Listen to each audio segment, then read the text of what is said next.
Skepticism dominated a Tuesday hearing on cryptocurrencies and blockchain at the UK Parliament, but it was not the members of Parliament, MPs, who set the negative tone. Rather, interbank payments startup Ripple's XRP token and blockchain platforms came under fire as Martin Walker, director of the non-profit Center for Evidence-Based Management, one of the panelists, claimed that blockchain technology and cryptocurrencies were unlikely to solve inefficiencies in the financial sector, specifically criticizing Ripple's current products. Defending Ripple's record was Director of Regulatory Relations Ryan Zagone, Dr. Gramate Akotzialu, a postdoctoral researcher at King's College London, and Chris Taylor, Chief Operating Officer at asset tracking blockchain startup Everledger, filled out the panel, which answered questions about the technology to the British Parliament's Treasury Select Committee. During his testimony, Zagone cited the ability to track money transfers as a core benefit of the company's technology. However, Walker argued that the company's model offers little more than the existing Swift messaging system, saying, "The hard thing about tracking payments is actually getting the people involved in the payments to actually upload the status. So simply having a blockchain doesn't actually get people to update the status of where the payment is." Likewise, he criticized Ripple pilot projects that propose to use XRP as a means of bridging two currencies in an international transaction, a role that the US dollar commonly occupies.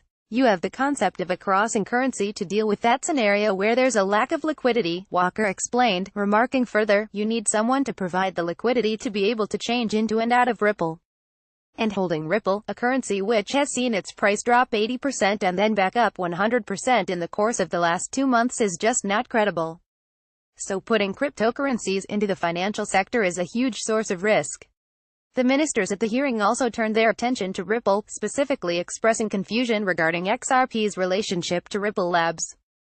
MP Stuart Hosey commented that, if people buy XRP, a financial asset from Ripple Laboratories, it doesn't entitle them to an ownership stake, there's no right to be converted back into conventional currencies, and it doesn't pay any return. It also seemingly has no purpose. However, Zagone pushed back against this statement, saying, "That's a common misperception.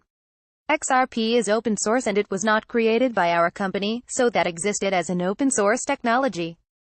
We created a company that was interested in modernizing payments and then began using that open source tech to do so. We didn't create XRP.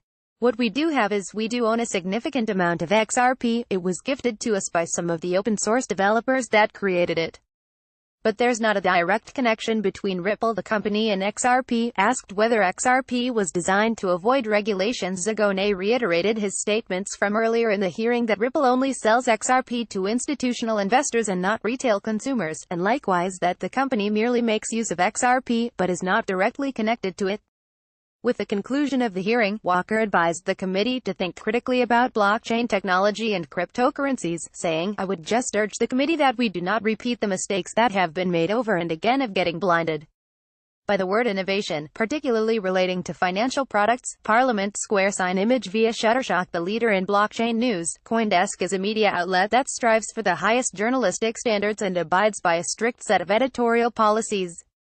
CoinDesk is an independent operating subsidiary of Digital Currency Group, which invests in cryptocurrencies and blockchain startups.